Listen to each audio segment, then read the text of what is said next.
Bonjour à tous, alors nous allons parler aujourd'hui des europhobes et des eurosceptiques et un petit peu de l'argumentaire qu'ils utilisent et du contre-argumentaire que je propose de leur opposer au nom d'une Europe authentique. Alors, pour ce faire, j'ai mon camarade Romain qui va me poser quelques questions pour cerner un petit peu ce thème. Pourquoi je l'aborde? Parce que j'ai été confronté à de nombreuses reprises, surtout ces dernières semaines, sur Twitter, à pas mal d'interlocuteurs eurosceptiques, europhobes, ou toutes variantes équivalentes, et qu'il s'agirait de leur répondre un petit peu précisément. Alors, on va commencer la série de questions. Oui, alors ça va être en 12 questions. Alors, première question on va dire basique, souvent abordée. Faut-il quitter l'Union européenne? Voilà, c'est la question du Frexit. Alors, ce qu'il faut constater, c'est que Debout la France et le Rassemblement national de Marine Le Pen ont renoncé au Frexit. Il n'est plus défendu que par le petit groupement UPR et par les Patriotes. Autant dire que le Frexit n'est pas prêt d'arriver. Mais sous l'idée, faut-il quitter l'Union européenne? Quitter l'Union européenne, pourquoi faire déjà?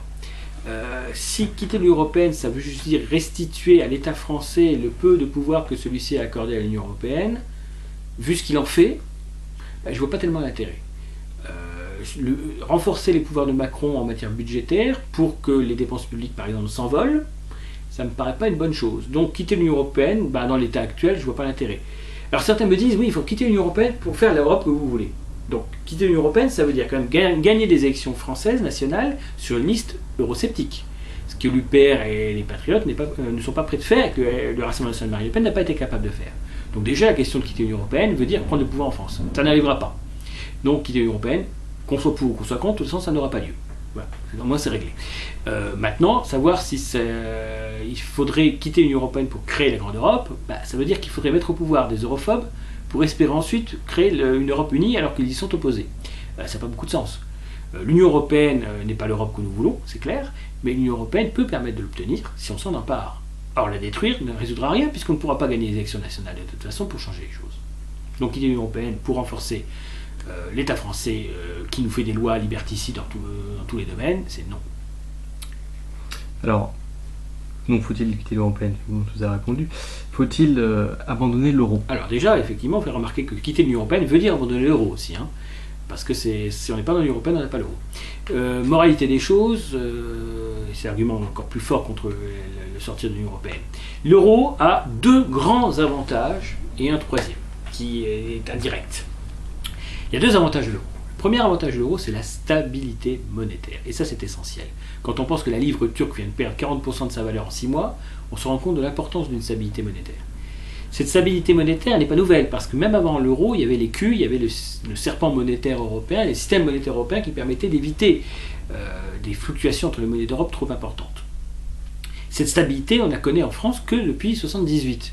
Et il faut s'en réjouir. On oublie trop souvent que le franc dans les années 50-60 était totalement instable, que ça posait de vrais problèmes économiques. Mais nous étions à l'époque des 30 Glorieuses, et il y avait le plan Marshall avant, et nous n'avions pas le chômage de masse, et pas la globalisation. Donc oui, c'est une très bonne chose d'avoir une stabilité monétaire. Mais la stabilité monétaire, elle a forcément un prix. Le prix, c'est la rigueur budgétaire. Effectivement, si on a en commun une monnaie, un État qui dépenserait massivement l'argent public, dilapiderait l'argent public et aggraverait considérablement la dette du pays, poserait un vrai problème de convergence. Donc effectivement, les souverainistes reprochent à l'euro d'empêcher la France d'avoir une politique économique libre. Je dirais que c'est tant mieux. Parce que la politique que la France mènerait s'il n'y avait pas la rigueur budgétaire imposée par l'euro, c'est la gabegie financière massive. Pourquoi? Pour acheter la paix civile, pour acheter les électeurs, simplement. On leur vendrait n'importe quoi.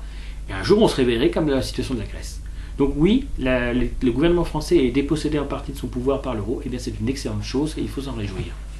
Et pour le moment, la Banque Centrale Européenne, on peut la critiquer dans sa structure, elle mène une politique en faveur de l'euro qui n'est pas si mauvaise que ça. Dernier point, la France bénéficie d'un taux d'intérêt de la dette extrêmement favorable, elle ne le doit qu'à l'euro et au bouclier économique allemand, c'est à la crédibilité que l'euro a sur le marché international, parce que n'en déplaise à certains économistes europhobes, eh bien l'euro a une crédibilité internationale aujourd'hui, et l'Allemagne a une crédibilité économique qui fait que cela rassure les investisseurs internationaux.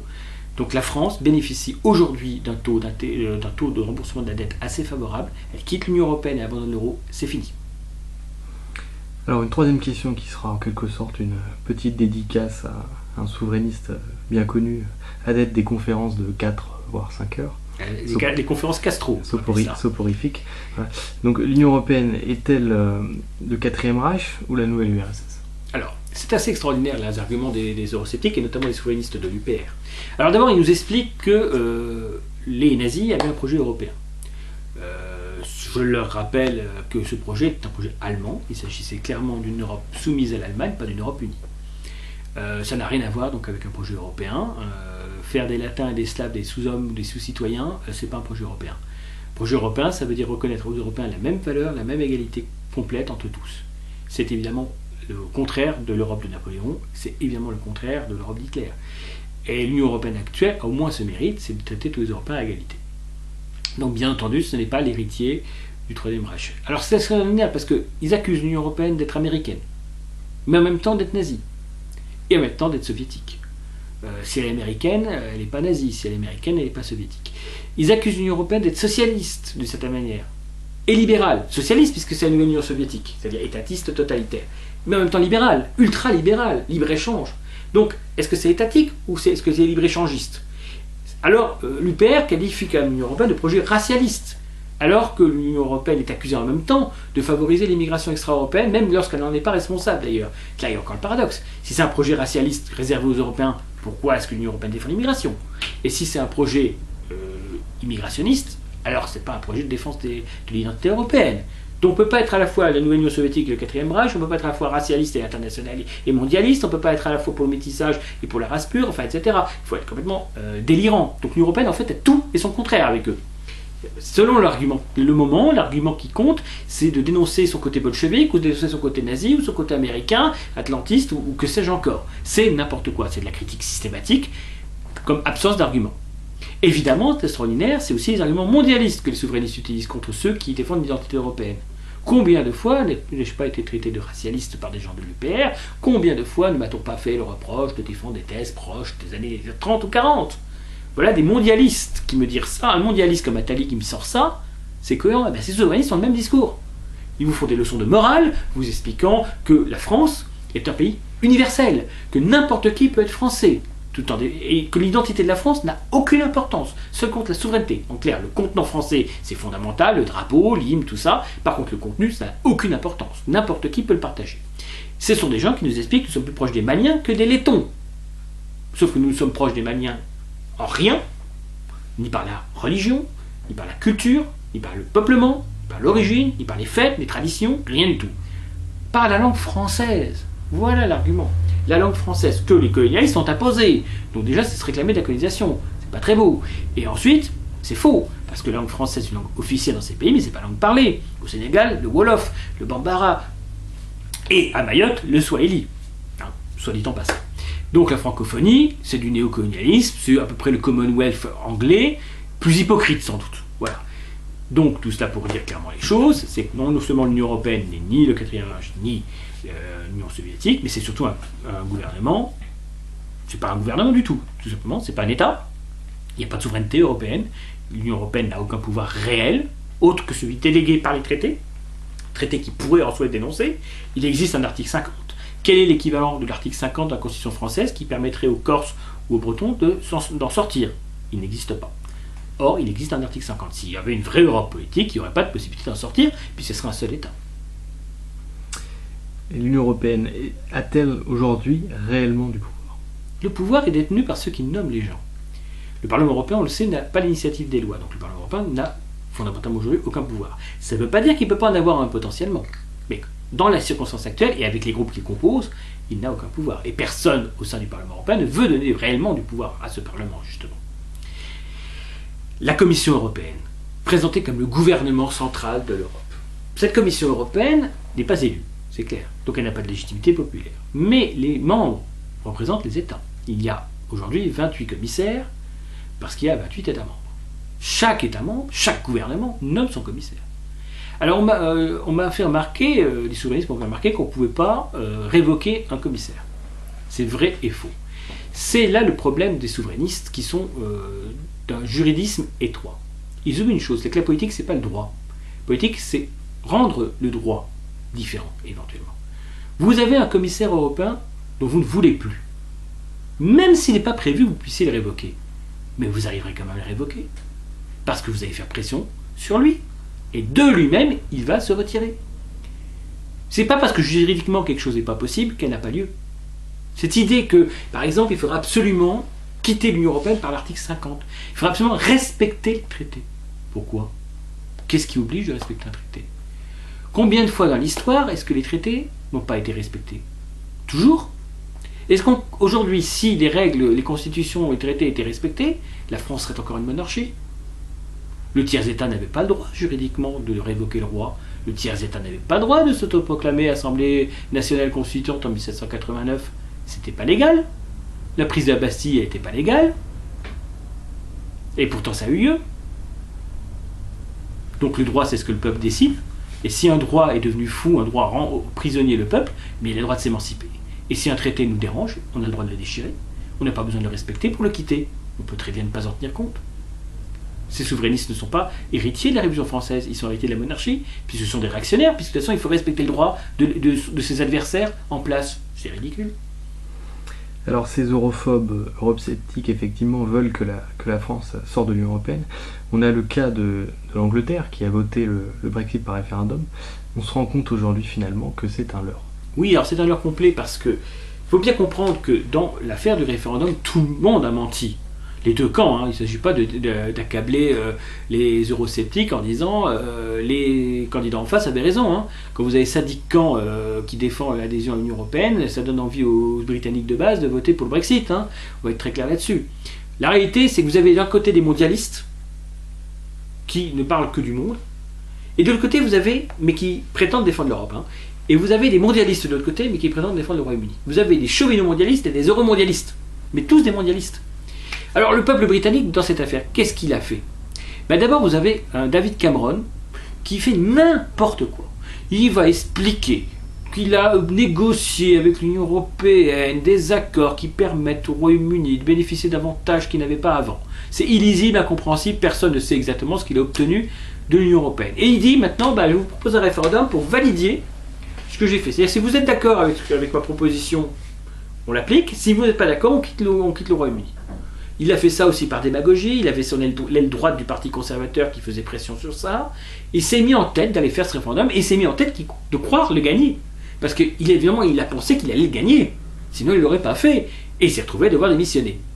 Alors, Cameron mériterait déjà la risée de tous. Son référendum était grotesque. Alors, l'électeur britannique, il a fait quoi? Pour lui, il a voté contre le mondialisme. L'électeur britannique de base qui a voté pour le Brexit, c'est un vote anti-mondialiste. Mais est-ce qu'il a obtenu ce qu'il voulait? La réalité est simple. L'électeur britannique a voté contre l'immigration issue du Commonwealth, notamment l'immigration pakistanaise et autres. Elle va augmenter. Bien sûr, les Polonais vont partir. Bien sûr, les Européens, y compris très qualifiés, les Français partent. Ils partent déjà aujourd'hui. Parce que c'est pas rassurant la situation du Royaume-Uni. Alors on me dit le chômage baisse. Ben oui, puisque les immigrés européens s'en vont. Donc ça forcément, ça fait baisser un peu le chômage aussi. Statistiquement. Mais bon, concrètement, l'immigration coloniale va continuer et va s'aggraver. On a vu la détention de Tommy Robinson. Tommy Robinson n'a pas été arrêté parce que c'est un opposant à l'Union européenne. Hein, on va être clair. Donc, dans cette affaire, les Britanniques qui ont fait un vote identitaire en faveur du Brexit, non dans l'os, ils auront pire que ce qu'ils avaient aujourd'hui. Ça va renforcer la domination américaine sur le Royaume-Uni. Donc, les souverainistes indépendantistes, en fait, sont en train de créer la vassalité américaine renforcée. Et ils vont subir des flux migratoires venant de l'ancien empire colonial de manière redoublée. Bravo les Britanniques. Johnson, Farage ont reconnu tous avoir menti. Ils ont raconté que l'argent que le Royaume-Uni allait économiser grâce au Brexit serait remis dans la sécurité sociale, dans les hôpitaux, etc. Ils ont reconnu après que ce ne serait pas le cas. Le Royaume-Uni va quand même devoir verser 50 milliards d'euros à l'Union européenne s'il veut s'en aller. C'est quand même énorme. Il perdra tous les avantages. Que vont devenir les fonctionnaires britanniques au Parlement européen? Logiquement, ils perdraient leur emploi. C'est pas encore très clair. La frontière avec l'Irlande va-t-elle être restaurée? L'Écosse va-t-elle demander l'indépendance? Vous voyez les conséquences de ce vote? C'est un vote, identitaire, mais qui s'est trompé. Parce que les Britanniques ne votent jamais à des référendums de toute façon, donc ils n'ont pas l'habitude. Donc si vous aviez envie de virer Cameron, il fallait voter pour le Brexit. Si vous avez envie d'envoyer un message contre l'immigration coloniale, vous votiez pour le Brexit. Vous vouliez envoyer un message à Sadiq Khan, à tous les mondialistes, vous votiez pour le Brexit, etc., etc., etc. Les grands partis étaient contre le Brexit. Enfin, il était donc très intéressant de voter pour, puisqu'on a envie d'envoyer un signal. C'est simple, le vote des Français en 2005, c'était un signal identitaire. Le vote des Irlandais, c'était un signal identitaire. Le vote des Pays-Bas, le Brexit est un vote identitaire. Maintenant, moi, ce que je proposerais, c'est qu'il y ait un nouveau vote dans un contexte où les enjeux sont bien posés. C'est quitter l'Union européenne, c'est compliqué. Quitter l'Union européenne, ça va avoir des conséquences dramatiques pour le pays. Est-ce que vous êtes prêt à réellement l'assumer une deuxième fois? Et là, Brexit ou Brexit sans négociation, Brexit pur, avec les conséquences que ça impliquerait, ou pas de Brexit du tout. Il est possible que ce vote ait lieu. Il est possible que Theresa May, en fait, pourrisse la situation aujourd'hui au Royaume-Uni pour créer un phénomène de stress et un phénomène anxiogène qui permettrait de faire voter à nouveau les Britanniques, en sachant à ce moment-là que la peur les ferait voter contre le Brexit. On verra. Alors, est-ce que l'Union européenne est responsable de l'immigration et est-ce que Schengen a un effet négatif sur ça? Alors, d'abord, on remarquera, je parlais du Royaume-Uni, que le Royaume-Uni n'avait pas l'euro et n'était pas dans Schengen. Ça n'empêche pas la situation catastrophique au plan migratoire du Royaume-Uni. Ben, ça démontre quoi? Ça démontre qu'en réalité, ce n'est pas les clandestins, à part dans le cas de l'Allemagne, qui sont la vraie question. La vraie question, c'est comment ces gens arrivent en France, en Europe, au Royaume-Uni. Eh bien, je vais surprendre beaucoup de gens sans doute, qui s'imaginent que c'est à cause de Schengen et des frontières ouvertes. La première source d'immigration en France vient des titres de séjour, notamment accordés aux pays de l'ancien empire colonial. Concrètement, aujourd'hui, vous êtes malien, ivoirien, gabonais et autres. Vous voulez aller en France, c'est facile. Vous obtenez un titre de séjour auprès d'une ambassade. Une fois que vous avez ce titre de séjour, que vous pouvez avoir pour des raisons de tourisme, que vous pouvez avoir pour des raisons d'études, l'université est généreuse pour créer des diplômes non qualifiants mais qui permettent de recevoir plein d'étudiants étrangers. Donc voilà, vous demandez un titre de séjour. Généralement, vous l'avez. Vous arrivez en France, et à l'issue de l'expiration de votre titre de séjour, vous ne repartez pas. Alors si vous êtes malin, vous êtes marié, vous avez réussi à vous marier, vous avez un enfant qui est né dans la période où vous étiez en France, votre femme était enceinte quand elle est arrivée par l'avion et vous n'êtes plus expulsable. Vous êtes malade, vous êtes atteint d'une maladie qu'on ne pourra pas soigner, vous êtes homosexuel persécuté de votre pays, vous êtes hétérosexuel, mais vous faites passer pour homosexuel pour bénéficier d'une protection, etc., etc. Vous avez plein de moyens, 36 000 moyens de rester en France tranquille. Une fois que vous êtes arrivé, légalement, même si vous devenez illégal derrière, vous ne repartirez pas. Ou alors c'est vraiment parce que vous n'avez pas de chance, et même si vous commettez des délits, c'est pas évident que vous partiez. Donc voilà, la première source d'immigration en France est légale. Elle s'appelle les titres de séjour, et c'est 90% du problème.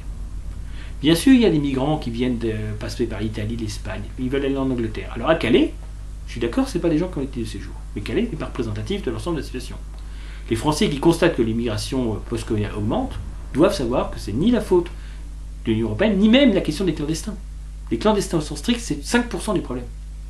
Après, il y a le cas, par exemple, c'est vrai que Schengen a permis aux populations roms d'Europe centrale et orientale de venir en France. Ça, c'est sûr.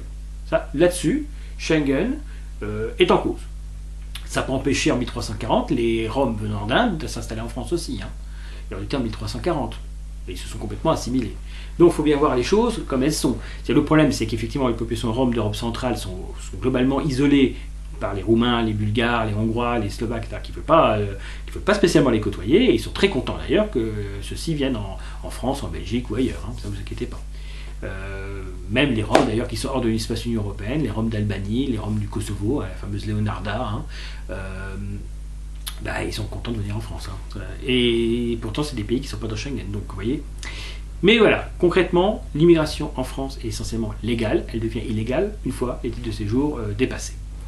L'Allemagne, c'est différent. Madame Merkel a accueilli vraiment des migrants au sens strict, en masse, d'Afghanistan, d'Irak, de partout sur la planète. Mais voilà, nous en France, on a des flux migratoires post-coloniaux. Vous avez surtout des populations africaines francophones qui viennent en France. Il faut dire les choses clairement, ou de l'ancien empire colonial, ou du Maghreb. Et ça s'explique, parce que sachez pourquoi. Sachez que c'est parce que des Français peu nombreux et riches veulent faire des affaires en Afrique que la France doit accueillir ces flux. Parce que si demain la France disait on ne veut plus vous donner de titre de séjour, la Côte d'Ivoire, le Sénégal dirait bon, nous on ne veut plus des Français dans notre pays. Or, pour faire des affaires en Afrique, pour qu'une minorité s'enrichisse, il faut que les autres Français assument les conséquences. Ne vous inquiétez pas. Les gens riches en France comme là-bas, ils sont très très contents de cette immigration. Ils ne la vivent pas et elle ne fait que leur rapporter de l'argent. Comme l'Empire colonial. L'Empire colonial, c'était ruineux pour la France, mais vous inquiétez pas, il y a des gens de la haute bourgeoisie qui se sont enrichis en France grâce à l'Empire colonial. Tout le monde s'est ruiné, certains se sont enrichis au détriment du plus grand nombre. Hein. Et c'est la même chose. Tant que la France voudra avoir une grande politique francophone et une grande politique africaine, tant qu'il y aura la France-Afrique, vous aurez des flux migratoires africains en France. Et les gouvernements ne s'y opposeront pas parce qu'ils ne veulent pas s'y opposer. Schengen n'est pas en cause, l'Union européenne n'est pas en cause. C'est la France seule depuis 1946 qui a voulu ces flux. Elle les a. Seulement, la France, c'est les gouvernements, c'est pas le peuple. Le peuple n'a qu'à voter autrement, n'a qu'à se rebeller contre cela. C'est pas la faute de l'Union européenne. Alors l'Union européenne est-elle aujourd'hui dans le déni de l'européanité? Alors c'est pas l'Union européenne qui est dans le déni de l'européanité. Hein. Très précisément, je pensais plutôt aux eurosceptiques, surtout aux europhobes. Les eurosceptiques ne sont pas des europhobes. Je vais d'ailleurs faire la distinction, Il y a plusieurs niveaux de relation avec l'Union européenne. Il y a les pro-européens de cœur, mais qui sont déçus par l'Union européenne. Ils ont l'impression que l'Union européenne ne fonctionne pas, et elle est critiquable, et ils se disent on n'est pas content de la façon dont l'Union européenne est gérée. Donc c'est une première forme d'euroscepticisme, c'est oui, l'Union européenne ne va pas dans le bon sens. Bon. Sauf que les États d'Europe ne vont pas dans le bon sens non plus. Donc c'est un euroscepticisme mou. C'est des gens qui seraient pro-européens. Oui, c'est très bien ce que vous dites, mais c'est pas possible, c'est pas réaliste, les gens ne veulent pas de l'Europe, etc. Donc ce sont des européistes déçus. Ils peuvent être demain des européistes enthousiastes à nouveau, mais il faudra des actes concrets, il faudra une dynamique européenne qui émerge. Ensuite, il y a les eurosceptiques de principe. On est trop différents entre Européens. Voilà. On est trop différents, alors qu'en fait, on est très peu différents entre nous, par rapport à l'Afrique ou à l'Asie. Hein.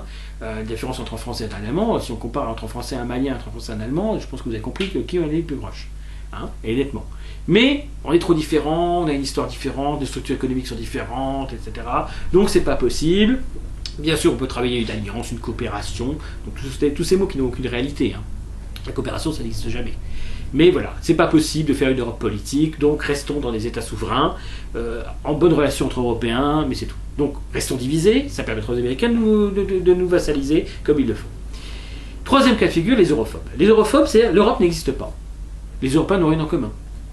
L'UPR dit que nous sommes plus proches des Maliens que des Lituaniens.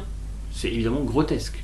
Nous sommes proches des Lituaniens en tout, langue indo-européenne, religion chrétienne, origine peuplement européen simplement, tradition, langue, tout nous rapproche. Nous sommes apparentés. Nous avons un destin commun, des origines communes. Le Mali, ou les pays de l'ancien empire colonial, c'est 1% des Français qui ont passé avec cette... La colonisation n'a jamais concerné plus d'1% des Français, de toute façon. Donc, là-dessus, il ne faut pas se mentir. 40 ans de colonialisme, 40 000 ans d'européanité commune. Qu'est-ce qui est plus fort, 40 000 ans ou 40 ans? La réponse, vous la connaissez. Donc, voilà. Ces europhobes disent que l'Europe n'existe pas, que les Européens n'ont rien en commun. Ou alors, quand ils l'acceptent, et ça c'est le plus vicieux, ils disent, oui, mais attendez, parce que vous êtes raciste. Ah oui. Vous trouvez qu'il y a quelque chose en commun entre Européens? Et oui, il y a quelque chose d'assez évident entre Européens. Donc vous êtes raciste. Parce que c'est la race qui définit l'Europe. Voilà un argument très mondialiste, en réalité. Bien sûr que les Européens ont une origine commune, attestable visiblement. Et alors? C'est normal, c'est pas choquant. Personne ne va dire aux Chinois « Ah, c'est scandaleux, les Chinois sont jaunes ». Non. Mais par contre, Européens, on n'a pas le droit. Donc oui, il y a quelque chose d'assez évident qui unit les Européens, c'est aussi cela. C'est aussi ce tabou-là. Et ces souverainistes disent « l'Europe, ça n'existe pas ». Ou alors si ça existe, alors il ne faut surtout pas que ça existe, en termes clairs. L'Europe serait un projet racialiste. Parce qu'il prendrait acte du réel, tout simplement. Vous voyez ce que je veux dire? Il est bien évident qu'un vrai Européen, défenseur de son identité, n'a aucune haine pour quiconque. Il aime l'Europe et il aime que l'Europe reste l'Europe. Par contre, il respecte les autres civilisations, les autres peuples, et il n'a pas du tout d'idée de supériorité ou de quoi que ce soit. Un Européen, fier d'être Européen, ne déteste et ne hait personne. Par contre, il défendra son identité. Et il est légitime pour le faire. Donc si on résume ton argumentaire contre les europhobes eurosceptiques, finalement ceux-ci sont aujourd'hui dans une impasse. Aujourd'hui, on peut parler d'impasse europhobe. C'est une impasse, d'abord parce que électoralement ça ne pèse pas grand-chose, même s'ils sont très très présents sur les réseaux sociaux et pénibles d'ailleurs, on va dire clairement les choses, ils racontent n'importe quoi. Par contre, ils créent quand même un contexte d'europhobie en général. C'est pas parce qu'ils ne récoltent pas électoralement les fruits de leur campagne qu'ils ne nuisent pas à la construction européenne. On ne va pas dire, parce que la construction européenne aujourd'hui n'avance pas. Et alors, les mondialistes ne veulent pas qu'elle avance, il faut le savoir. Mais ils se servent de ces populistes aussi pour dire on ne peut pas avancer. Regardez, il y a trop de gens qui sont contre. Macron s'est laissé aller à dire, par exemple, et ça c'était repris par beaucoup de souverainistes, que s'il y avait eu un référendum en France sur le Frexit, les Français auraient voté en faveur du Frexit. Mais bien sûr que non. Il a dit ça certainement pour ne pas accabler les Anglais en disant oui, c'est catastrophique ce qui vous arrive, mais tout le monde aurait pu avoir la même chose. Non, tout le monde n'aurait pas connu la même chose, ce n'est pas vrai. Il n'y aurait pas eu de Frexit en France parce qu'il y a l'euro. Et que si vous ne voulez pas abandonner l'euro, vous ne quittez pas l'Union Européenne. Il n'y aurait pas l'euro, je ne peux pas garantir qu'il n'y aurait pas une volonté de quitter l'Union Européenne plus forte. Hein. Mais l'euro l'empêche. Les épargnants et les retraités ne partiront pas de l'Union Européenne parce qu'ils savent qu'ils perdraient leurs économies.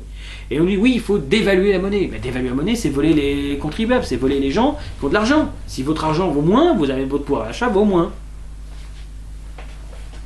Donc oui, c'est une impasse, mais c'est une impasse nuisible. On va élargir un peu aux différentes stratégies qui peuvent venir de l'extérieur dans le but de diviser les pays européens, et notamment sur les stratégies de division entre la Russie et le reste de l'Europe. Alors, en fait, qui a intérêt aujourd'hui à la division de l'Europe? Les Américains d'abord. Mais alors les Américains, c'est subtil. Les Américains, en réalité, préfèrent l'Union Européenne actuelle, parce qu'elle est impotente. À choisir entre le souverainisme pur et l'Union Européenne bloquée par les souverainistes, ils préféreront sans doute le second. Parce que ça, c'est quand même assez remarquable. L'Union Européenne ne peut pas avancer, donc elle ne peut pas faire l'Europe politique dont on a besoin, mais elle ne peut pas vraiment reculer, et ne restaure pas donc le pouvoir à la France ou à l'Allemagne. Ce système-là plaît bien aux Américains. C'est-à-dire, en fait, c'est dire aux Européens, faites ta course de 100 mètres avec nous, mais attention, vous, on vous rattache un boulet au pied. Plutôt que dire, on ne fait pas la course. Voilà. Donc, Obama était pour l'Union Européenne. Trump est contre l'Union Européenne. Dans les deux cas, il s'agit de diviser. Bannon est en train d'essayer de coordonner, il n'y réussira pas, mais les actions populistes et eurosceptiques en Europe. Il ne faut pas s'y tromper. Il ne fait pas pour nos beaux yeux. L'Amérique veut diviser pour régner. Parce que si demain l'Europe devient la première puissance mondiale et s'associe à la Russie, la puissance américaine, c'est terminé. Vous vous dites bien que les Américains ne le seront pas faire. Ou en tout cas, vont tout faire pour empêcher. La Russie divise aussi. Alors la Russie, on sait, elle favorise aussi les mouvements eurosceptiques. Elle le fait moins peut-être maintenant. Mais elle l'a fait. Pourquoi? Parce que la Russie voit bien que l'Union Européenne actuelle est soumise aux Américains et que la stratégie américaine est d'isoler la Russie. Donc aujourd'hui, l'Union Européenne fait le relais de la politique américaine. Lorsque les Américains décident de sanctions contre la Russie, l'Union Européenne applique des sanctions contre la Russie. Pourquoi le fait-elle? Pourquoi se solidarise-t-elle des États-Unis? Elle pourrait ne pas le faire. Or, elle le fait. Donc la Russie de Poutine se dit l'Union Européenne actuelle, c'est une arme contre la Russie. Donc si je fragilise l'Union Européenne, eh bien j'affaiblis cette arme. Donc les Américains ont une volonté stratégique de diviser l'Europe. Les Russes ont une volonté contextuelle de diviser l'Union Européenne. Mais ça peut changer. Si demain on dit aux Russes qu'on veut travailler intelligemment avec eux, qu'on veut une grande Europe unie de l'Islande à la Russie, alors les Russes se diront si cette unité ne se fait pas contre nous, pourquoi ne pas la promouvoir? Et voilà la question. C'est que les États-Unis ont intérêt à ce que l'Europe unie ne se fasse jamais. Mais les Russes ont un intérêt à l'Europe, à condition que cette Europe rompe avec les Américains. C'est là qu'il faut expliquer aux Russes que leur stratégie de favoriser les populistes empêche l'émergence d'une force europopuliste, si on peut dire, d'une force européenne constructive, qui permettrait à la Russie d'échapper justement à ces blocages. C'est pas en divisant les Européens qui vont échapper aux sanctions, c'est en les unissant qu'ils vont y échapper, et c'est là le paradoxe. Car la Russie n'a rien à gagner avec la Chine, à part se faire bouffer la Sibérie. La Russie doit rejoindre l'Union Européenne doit s'allier à la Russie. C'est la seule solution possible. Donc les Américains veulent nous diviser, unissons-nous. Qu'est-ce que tu penses du concept d'euromondialisme? Alors pourquoi je veux parler de l'euromondialisme? Parce que je ne veux pas qu'on se méprenne sur les discours que je tiens. Lorsque je défends l'Union Européenne contre les europhobes, je ne défends pas l'Union Européenne actuelle et pas l'Union Européenne en l'état. Soyons très clairs, l'Union Européenne actuelle ne me satisfait pas, l'Union Européenne n'est pas la solution. C'est une Europe unie et renforcée qu'il faut faire. Mais l'Union Européenne peut nous permettre d'être le premier pied de cette unité politique européenne. Il faut s'emparer de l'Union Européenne pour que l'Union Européenne devienne l'unité européenne. Pour que du Parlement européen émerge une Assemblée européenne constituante et ensuite un État européen. Ça veut bien dire que l'Union européenne, au final, n'existera plus. Il y aura l'État européen. Donc il ne faut pas maintenir l'Union européenne telle qu'elle est, mais il ne faut pas la détruire. Il faut la transformer radicalement pour qu'elle soit autre chose, et parfois même le contraire de ce qu'elle est. C'est-à-dire que les valeurs mondialistes de l'Union européenne actuelle doivent être combattues, au nom des valeurs identitaires de l'Europe, et pas des valeurs nationales, mais bien des valeurs européennes. C'est au nom de l'Europe qu'il faut combattre l'Union européenne pour avoir une vraie Europe. Donc il faut s'emparer de l'Union européenne et non la détruire, comme le disait Thiriard à propos de la CE, ne pas la détruire mais en hériter. Alors si l'Union européenne finalement ne ruine pas la France, qu'est-ce qui la ruine? La France est ruinée par le processus migratoire postcolonial qui la touche depuis 1946 et qui n'a cessé de s'accroître pour acheter la paix civile dans les banlieues, pour que cet assistanat puisse se perpétuer. Il faut ruiner le pays, tout simplement, c'est pas compliqué. L'argent qu'on met dans les banlieues, c'est de l'argent qu'on ne met pas dans l'armée, c'est de la défense, c'est de l'argent qu'on ne met pas dans les... c'est de l'argent qu'on ne redonne pas aux entreprises, c'est des impôts qu'on ne baisse pas, c'est les charges sociales qui montent. C'est tout simplement ça. Il faut bien payer des milliards et des milliards. Les conséquences directes et indirectes, le coût global de ces flux migratoires post-coloniaux est absolument considérable. Si demain 1 million de Russes venaient à s'installer en France, assez rapidement, ce serait un bénéfice économique pour la France. Ce n'est pas le cas des flux qui viennent vers nous aujourd'hui, qui viennent de l'ancien empire colonial. Si l'ancien empire colonial nous ruinait, il n'y a aucune raison de penser que dans l'autre sens, ça ne nous ruine pas. Donc faire venir les pauvres du monde entier, ça n'aura jamais enrichi un pays. Si on veut chercher la responsabilité de la ruine, c'est celle-là. Valéry Giscard d'Estaing en 1991 l'a dit. En 1991, Valéry Giscard d'Estaing a dit que l'immigration était en train de se transformer en force d'invasion. C'est Valéry Giscard d'Estaing qui le dit en 1991 dans le Figaro Magazine, c'est pas moi. Hein. Donc si vous voulez faire des poursuites, faites-les contre Valéry Giscard d'Estaing. Bon. Et il dit qu'il faut restaurer le droit du sang. Bon, Valéry Giscard d'Estaing dit ça. Valéry Giscard d'Estaing, c'est pas la réincarnation d'un national-socialiste. Valéry Giscard d'Estaing, c'est un président de la République française, de droite, modéré, qui a participé à la construction de l'Union européenne. Voilà. Donc si Valéry Giscard d'Estaing en 1991 pense cela, si Jacques Chirac, avant de devenir président de la République, considère que le travailleur français devient fou, eh bien il faut peut-être se dire que c'est ça la cause. Et pour terminer, finalement, qu'est-ce que la vraie Europe? Bien, l'Europe, c'est quoi? D'abord, c'est une civilisation formidable qui existe bien avant même la Grèce et Rome. La Grèce et Rome, c'est la quintessence des civilisations européennes, mais les civilisations européennes, c'est un peuple qui s'appelait les Indo-Européens, qui ont fondé une civilisation sur tout un continent, et qui ont ensuite peuplé l'Iran et l'Inde, mais en se mêlant avec les populations indigènes, formant deux nouvelles civilisations. C'est pas l'Europe étendue en Asie, c'est deux nouvelles civilisations, l'Iran et l'Inde, qui sont cousines, mais qui sont indépendantes de la nôtre. C'est donc la Grèce, le miracle grec, le 5e siècle, Périclès, c'est le siècle d'Auguste, c'est le siècle de Charlemagne, c'est le siècle de Voltaire, le siècle de Louis XIV par Voltaire. C'est toute une civilisation formidable, de l'Islande à la Russie, que ce soit Notre-Dame ou l'église Saint-Basile à Moscou, eh bien c'est la même civilisation. C'est la même civilisation qui a fondé Athènes, qui a fondé Rome, qui a fondé Berlin, Paris, Londres. Vous avez des statues des dieux grecs et romains partout. Vous avez une statue d'Athéna, Minerve devant l'Assemblée nationale française. Vous l'avez devant le musée de Vienne, en or et ivoire. Vous avez des statues magnifiques à Londres. Vous avez dans la porte de Brandebourg. Vous avez les Invalides à Paris. Vous avez tout ça. C'est cette civilisation-là qui est le château de Versailles. C'est la place Stanislas à Nancy. C'est l'équivalent à Varsovie. C'est Vienne, c'est Prague, c'est Stockholm, c'est Moscou, c'est Saint-Pétersbourg. C'est ça l'Europe, la civilisation européenne. Et bien sûr, l'européanité, c'est une réalité, c'est un héritage religieux, païen et christianisé. C'est un héritage scientifique, technique, savant. C'est l'Europe de l'humanisme de la Renaissance, Montaigne, Leibniz, Spinoza, etc.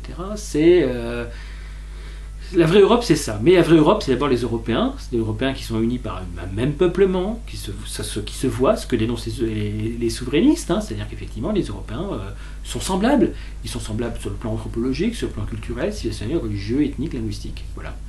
Ils ont tout en commun. Saint-Just, le révolutionnaire, a écrit en 1792, il a dit « L'Europe n'est qu'un seul peuple ».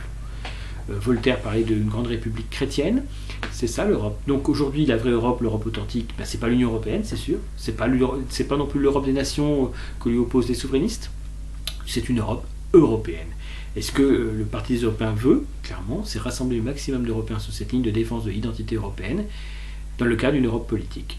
Très clairement, ceux qui vous disent qu'on peut traiter l'immigration au niveau national sont des menteurs ou sont des naïfs. L'immigration postcoloniale, l'immigration extra-européenne ne peut être traitée qu'au niveau européen. Donc il faut un État européen, et il faut une nationalité européenne, et il faut des règles de nationalité et des règles d'exclusivité citoyenne pour que le flux migratoire s'inverse, pour que l'identité européenne soit restaurée. Après, c'est aux Européens de décider, c'est aux Européens de dire jusqu'à quel point l'identité européenne doit être restaurée. Doit être restaurée comme dans les années 80, comme dans les années 60, comme dans les années 50, comme en 1880. C'est pas à moi d'en décider. C'est aux Européens de dire jusqu'où ils veulent redevenir européens. Et c'est eux qui décideront. Le Parti des Européens sera leur arme de combat, sera le moyen de bâtir cette Europe politique qui permettra de résoudre les problèmes qu'ils ont, de vaincre les périls qui existent. L'Europe authentique doit être une Europe unie et européenne, une Europe de l'Islande à la Russie, soudée, forgée, conquérante demain, une Europe renaissante. Parce que la réponse à la crise économique n'est pas une réponse économique. Une civilisation en crise économique l'est parce que c'est une crise morale et une crise civilisationnelle. Au fond, quand on pense qu'il n'y a plus d'avenir, pourquoi investir? Pourquoi créer? Une civilisation qui croit qu'elle n'a plus d'avenir, que dans 30 ans ou 50 ans elle sera éteinte, ne va rien créer. Aujourd'hui, est-ce qu'il y a un seul Français? Il y en a quelques-uns, mais est-ce qu'il y a beaucoup de Français qui seraient prêts à se battre, comme en 1914? Est-ce que beaucoup de Français seraient prêts à donner leur vie pour leur pays? Vous savez tous que non. Et pourquoi? Parce que la France, dans 50 ans, n'existera plus. Parce que l'Europe, dans 50 ans, n'existera plus. Sauf si. Et ce sauf si est tout à fait essentiel. Ce que je vous propose, c'est une Europe de la Renaissance. Une Europe renaissante. Or, une Europe renaissante sera une Europe économiquement puissante. Pourquoi? Parce qu'elle croira en son avenir. Et donc l'économie suivra. L'intendance suivra. La crise économique est une crise morale et de civilisation.